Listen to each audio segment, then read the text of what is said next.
Assalamu alaikum wa rahmatullahi wa barakatuh, mes chers frères et sœurs. Aujourd'hui, Inch'Allah, nous allons faire une toute petite mise en garde contre la voyance. Il faut se fier à Allah Azza wa Jal, mes chers frères et sœurs, et seulement à lui. Et en effet, Allah subhanahu wa ta'ala dit dans le Coran, Allah, nulle autre divinité que lui, et c'est à Allah que les croyants doivent s'en remettre. Surat At-Taghabun, verset 13. Mes chers frères et sœurs en islam, parmi les devoirs du cœur, il y a se fier à Allah Azza wa Jal, qui est le fait de s'en remettre à lui. Il est donc un devoir pour le serviteur que de se fier à Allah Azza wa Jal, car il est le créateur de toutes choses, que ce soit de ce qui est profitable ou de ce qui est nuisible, ainsi que tout ce qui entre en existence.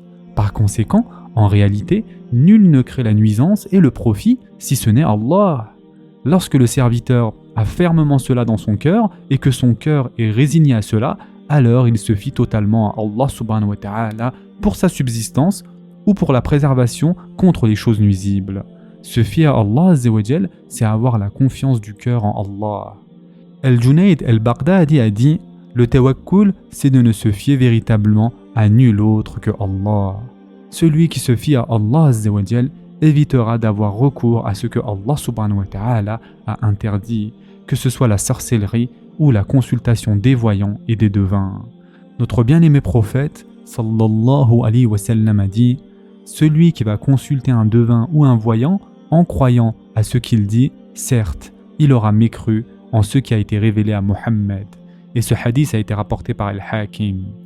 Un devin, c'est-à-dire un kahin, c'est quelqu'un qui annonce des choses qui pourraient se produire dans le futur, comme ceux qui ont des complices parmi les djinns qui leur ramènent des informations.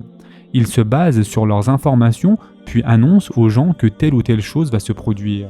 Quant au voyant, c'est quelqu'un qui parle de choses qui ont déjà eu lieu dans le passé, par exemple ce qui a été volé et ce qui est de cet ordre.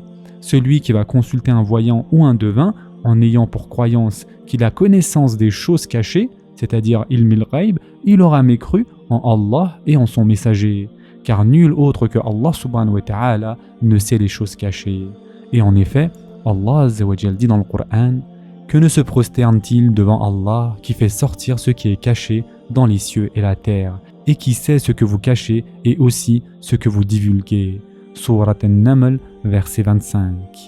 Celui qui est visé par le hadith, mes chers frères et sœurs, ce n'est pas celui qui croit que les propos peuvent coïncider avec la réalité, tout comme il se peut qu'ils ne coïncident pas. Une telle personne reste musulmane et ne devient pas mécréante, mais elle aura désobéi en les interrogeant.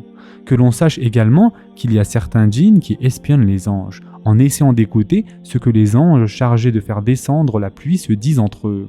Alors que les anges sont dans les nuages, les djinns montent à un endroit proche de ces nuages pour entendre ce qu'ils disent entre eux au sujet des événements qui vont se produire cette année-là sur terre, que telle personne va mourir ou que telle autre va être démise de ses fonctions, et ce qui est de cet ordre parmi les choses qu'Allah Azza wa Jal a accordé aux anges de savoir.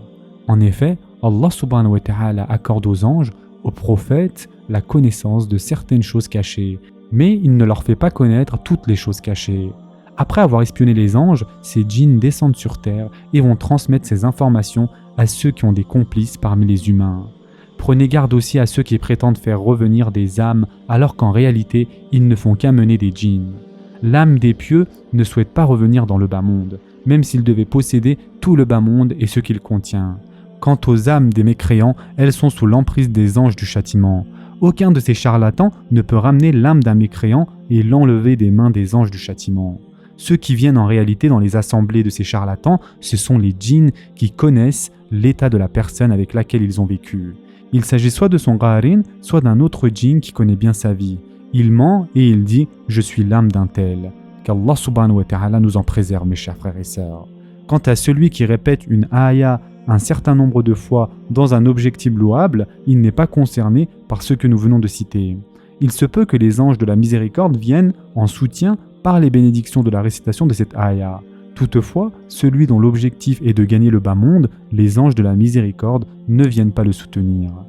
La plupart de ceux qui se disent spirites ou médiums, qui prétendent avoir des anges avec eux, sont des gens qui font intervenir des djinns, mais ils ne le disent pas aux gens pour garder leur considération.